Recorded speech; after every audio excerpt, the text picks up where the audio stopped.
Hello and welcome to the April episode of Hempfield Happenings.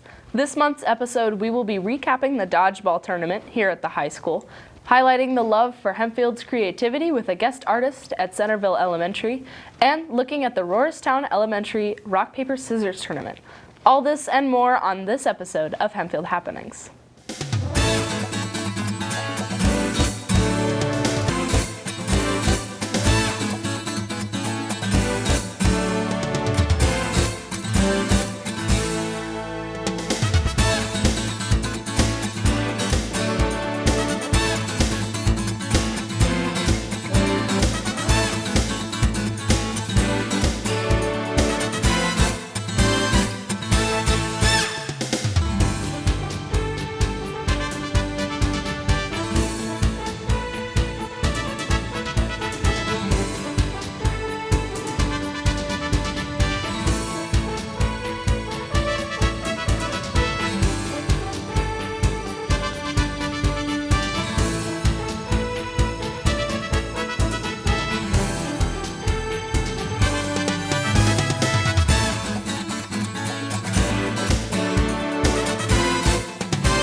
A recent event run by the Future Business Leaders of America Club was the Dodgeball tournament. When people think about sports at Hempfield High School, dodgeball is not the first sport that comes to mind, but even dodgeball has a special place at Hempfield High School.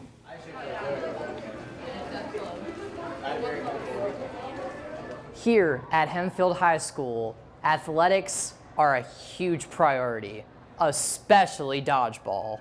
It's fun to see the excitement build. Like, everyone's talking about it. Everyone's involved. You know, I want to get on this team. I'm trying to set myself up here.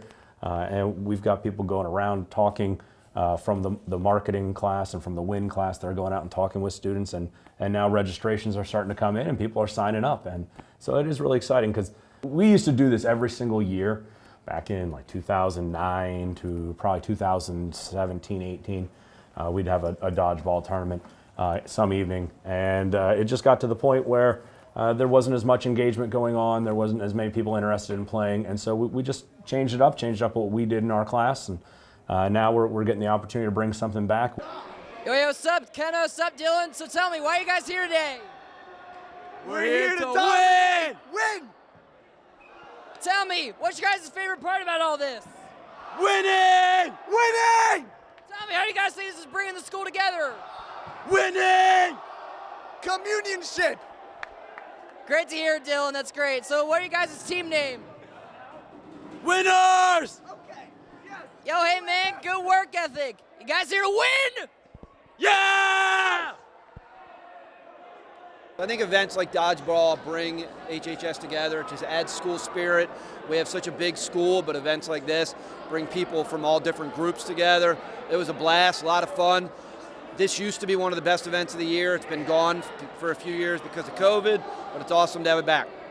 Yeah, absolutely. This is community-based. When you talk about, the purpose of school, the purpose is to bring excitement. We want people to have a reason to be here, and we think this is a fun event for students to be a part of, be engaged. Dr. Brossman came to us a couple months ago and said, hey, would you be up for restarting this dodgeball tournament? We used to do this in the past, kind of fell away.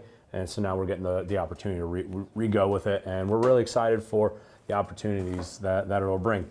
We want to build, what it is to be a Hempfield student, and that there's joy in doing what we do here. And with events like this, Hempfield High School does give its students amazing experiences and makes them feel like they're in a healthy and supportive community. This is Thomas Williams from Hempfield Happenings. Dodgeball isn't the only competition that Hempfield schools have for their students. Joey Striegel investigates how Centerville Elementary School rewards its students for their positive behavior.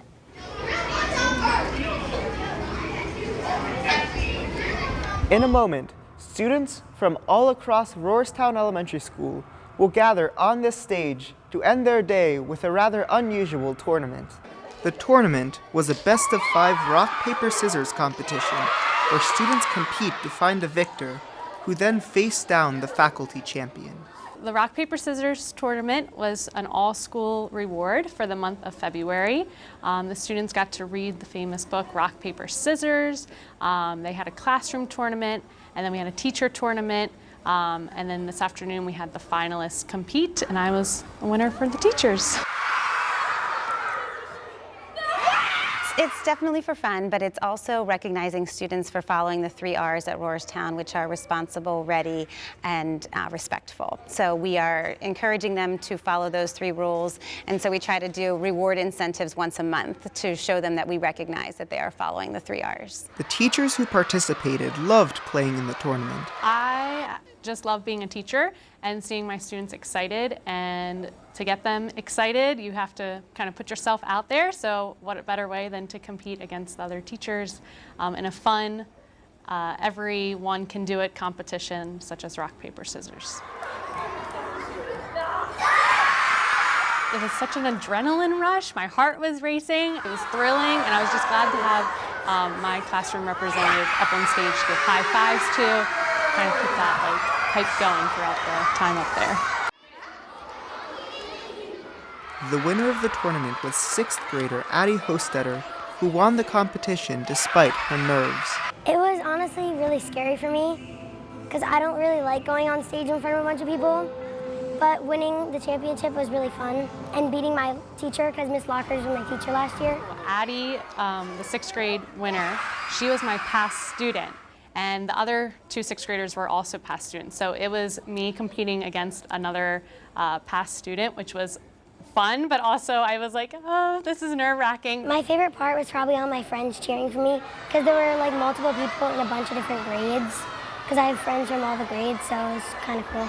Roarstown Elementary School's Rock, Paper, Scissors tournament was a fun competition that let teachers and students interact with each other outside of the classroom. For Hempfield Happenings, I'm Joey Striggle. Recently, Riley Hornberger, a senior here at Hempfield, was nominated for a state music award with his band Small Town Troubadours. Today, I'm here with Riley to ask about his experience in this successful local band. So thank you for being here. We appreciate it. So first of all, what is the award that you guys are nominated for? So we were nominated for the Central Pennsylvania Music Awards, a music award program that I believe is at least in part facilitated by Lebanon Valley College. There are many categories to this award, such as Best Country Artist, Best Funk Band, even Best Guitar Shop. The category that we were nominated for was the Best Youth Band. So we will be performing a showcase this weekend on February 25th. Well, how many other people in the group, like youth band category, are you against? There are 4 other groups that we are competing against at this showcase. And what genre would you say that your guys' band is? So generally, we stick to the roots of classic Southern rock and traditional country. So examples of artists that we may cover would include Lynyrd Skynyrd, Blackfoot, The Doors, Hank Williams Jr., that kind of music. Do you think that getting this, or being nominated for, or winning, will get you any more exposure than you have now? I would say yes, it would certainly do just that. The CPMAs are a rather notable event, and I would say it exposes us to a much wider audience across the whole state of Pennsylvania. How did you guys start? Like, when did you meet a certain place, or how did the band start? Well, the band started long before I was in it. Sometime around 2020, I believe, when the 3 original members just started playing together acoustically and singing country standards together. They did that for about 2 years, at which point our lead guitarist, Rafe, was brought on. So he's been playing with them a little longer than I have, but Rafe had a friend who, a mutual friend of mine, I should say, who reached out to me and said the band was looking for a bass player. And I figured it would be a good idea to join just to further my musical experience in playing live. So I did, and I've been playing with this group for about 9 months, I would say, since May last year. How do you guys get gigs, like generally? Like how do you get asked to be in them?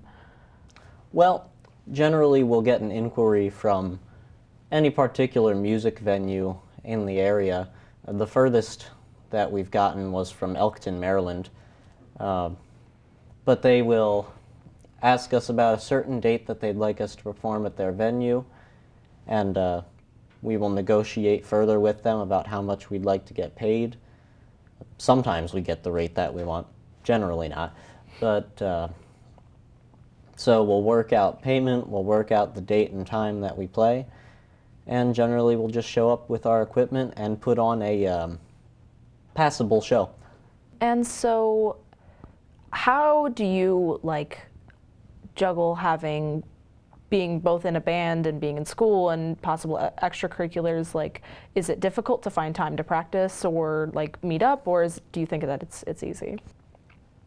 Yes, long story short, it is hard to find times to practice because all the guys in the band do have activities going on. They have to go to work, possibly extracurriculars, as well as practicing with the band.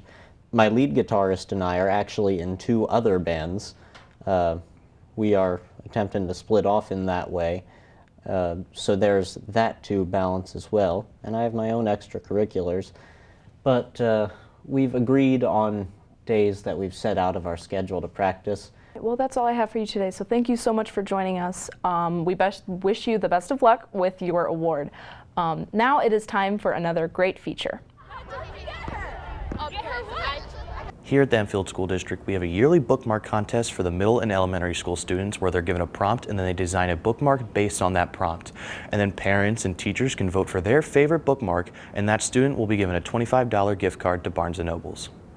The contest was run and organized by the Hempfield Foundation. Parents were able to go onto their Facebook and vote for their favorite bookmark. The students at Hempfield's elementary schools had many opinions about the contest, ranging from enjoying being a part of it to not even knowing what it is. Yeah, it was pretty fun to just make a design for a bookmark, even if it wasn't given out all over the district. It was still fun to make one. The reason I didn't participate in the bookmark contest was I didn't know what it was. So if I knew what it was, I probably would have done it, and nobody told me either. Oh, well, at first, it wasn't really I didn't really want to have a bookmark and win a Barnes & Noble gift card because I already have it.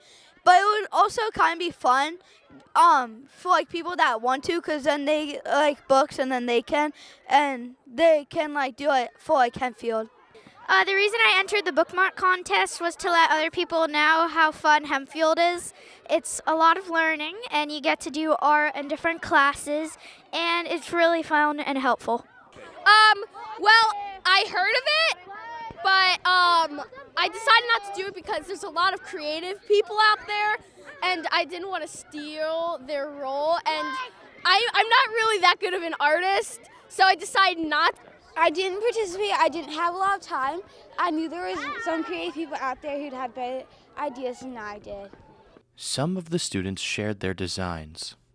So in the middle of the bookmark, I made a Hempfield logo, and on the outskirts, I did little books with different genres. I kind of did for night with different languages.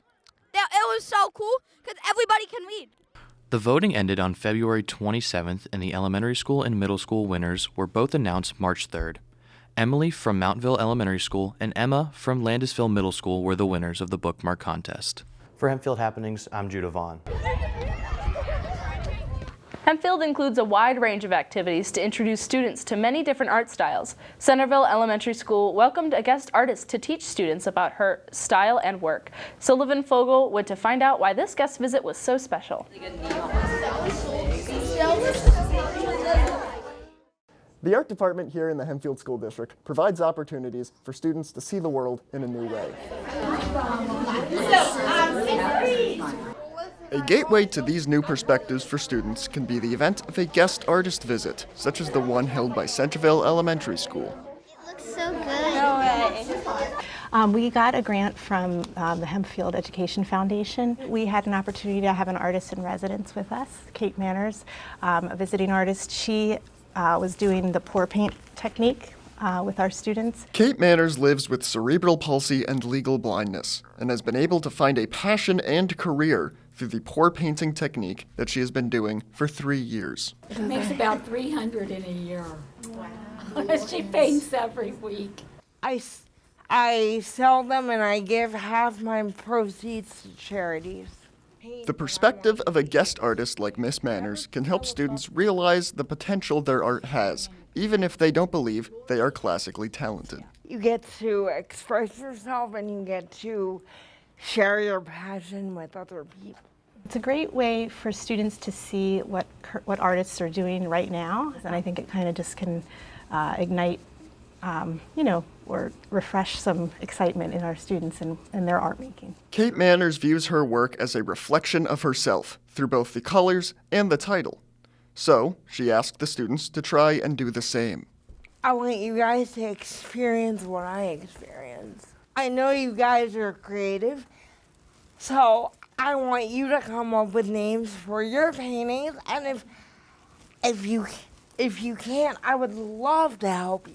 Yeah, it's called Unicorns in the Sky. I was thinking about maybe something with like a seafoam ocean. It's really fun. Like, I really like how anybody, no matter your artistic skill, can do pour painting. My favorite part was probably pouring, because I got to see like a lot of the colors just like mixed together at once when I poured it onto the canvas. Kate's lesson for the 6th grade class of Centerville Elementary is one of inspiration and persistence. Express yourself and change the world. Change the world through your art, because you never know where your artistic journey can take you. I didn't know that I had this talent to teach and to teach and to paint like this. And my philosophy is start off as early as you can, because if you start off early enough, you will have so much more success in your life. I just want everybody out there to remember to have fun and make a mess. Kate's story and artistic skills allow for her to open the students up to brand new ideas. For Hempfield Happenings, I'm Sullivan Fogel, and this is Earthly Aspirations. Thank you, Kate. You guys are so welcome. The Hempfield area is rich with history. Dylan Daisy looked into interesting parts of this area.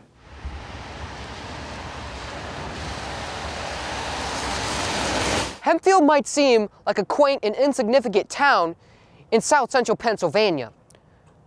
But what people don't know is about the rich history and culture that surrounds Hempfield, as well as the greater Lancaster County area. The township actually is, Hempfield Township was created in 1729 along with Lancaster County. Lancaster County is the 4th oldest county in Pennsylvania, and it was created mostly because people were tired of getting robbed. They said there were just these terrible people living in the backwoods of what was then Chester County, and so it was separated out to create more governance and security for the people living here. And then it was split in East and West Hempfield Townships in 1818.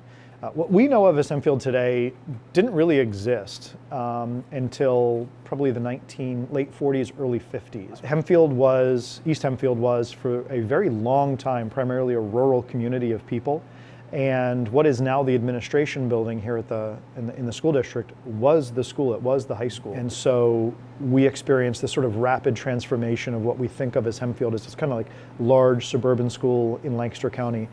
That doesn't start until really the early 50s. And from the 1950s onward, the district of Hempfield will go through many changes until it became what we know today. Even local streets, such as Church Street, Main Street, and Hempfield Avenue, have been around since the county's founding in 1729, evolving to meet the demands of the people of Hempfield and the ever-growing community. And some people in the community have been able to see just how much Hempfield Lancaster history has been able to create such a welcoming community. Hempfield's more of a very diverse area. We have a lot of things to offer, both urban, suburban, and rural, and we have a lot of different people. I mean, it's been a growing, booming area for years, and it has a lot to offer. And it has a lot to offer for everyone. Just the nicety of the people's ability to be welcoming when they have an emergency. They're more than welcoming for us to come and help them. Some areas are very more demanding and not as happy about having us even show up. At least in this area, people are wanting our services. They're wanting the help, and they're very pleasant about it. I think the people in this area are very welcoming. Hempfield and the greater Lancaster area has created a welcoming community that will thrive for years to come, largely in part to its rich and vibrant history. From Hempfield Happenings, I'm Dylan Daisy. Homework has a big impact on students and teachers alike here at Hempfield. Davey Sturgill reports on the effect of homework.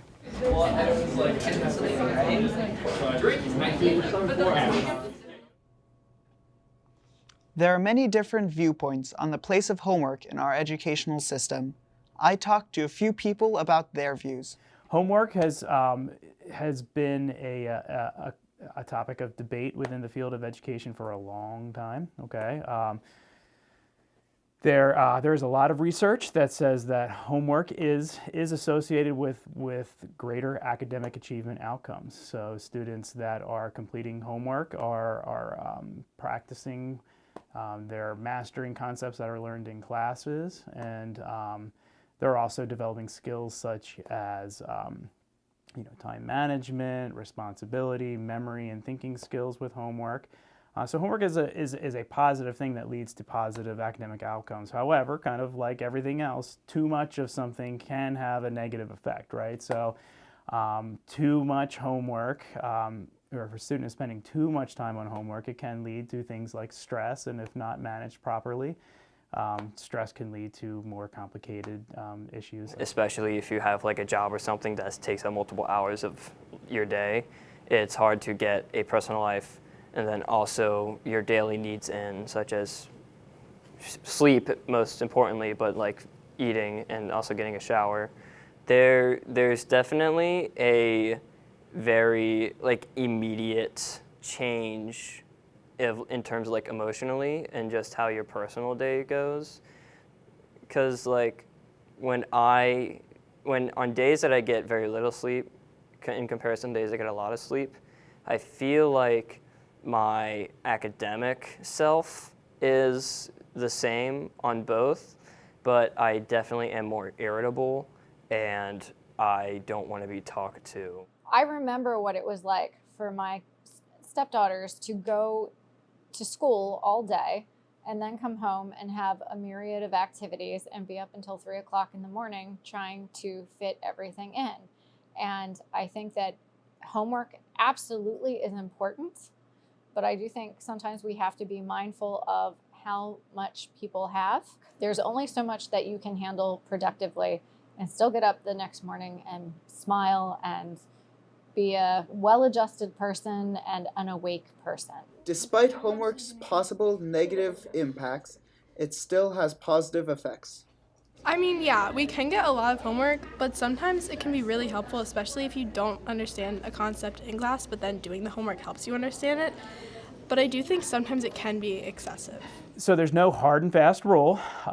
Through literature that I've read, a very general guideline has always been about 10 minutes per grade level. So if you think back in elementary school, like first grade would be 10 minutes a night generally, second grade would be 20 minutes a night, and so on and so forth. So when you fast forward up here into the secondary and high school level, you could really range anywhere between an hour, hour and a half to 2.5 hours. Even with these guidelines, some students still have trouble getting their homework done. I know it's like a necessity to like learn and like process the information that you're given. However, it is extremely overwhelming and it's a lot to deal with, especially when you're like busy. Like I do with marching band a lot, so I don't have much time to do it. And especially on like, people that have after school activities, they're getting home 7, 8, 9, doing their homework at that point, maybe even later. and it is unreasonable to ask a teacher for help at 7, 8, 9, maybe later. There's a fine line where homework is taken away from our well-being outside of school. You know, I don't think students should be up till like midnight doing homework. So I think there's a fine line. I think there needs to be a balance that we need to find.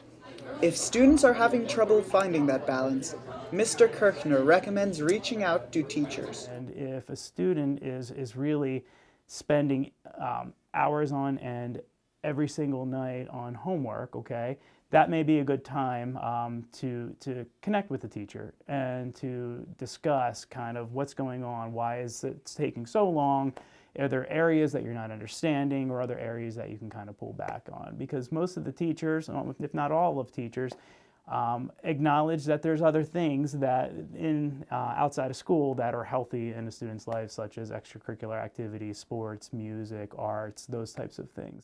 Homework probably isn't going away anytime soon, but schools are trying their best to diminish the negative impacts on their students. For Hempfield Happenings, I'm Davey Striggle. Now it's time for Hempfield Highlights. The HHS musical was wrapped up and had great success. Dance theater now takes the stage starting this month, April 28th through the 30th, with their show Time Warp. As for sports, the boys basketball team is finding much success this season. As of this recording, the team is advancing in the PIAA 6A basketball tournament after beating Emmaus High School. They are entering the Sweet 16 round against Springford.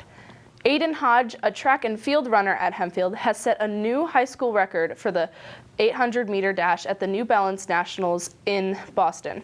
Hempfield's indoor guard continues with their season, traveling to many competitions around the region. Alexis Kohler, a Comtech 2 student in Studio 7, looks into what this winter activity is all about.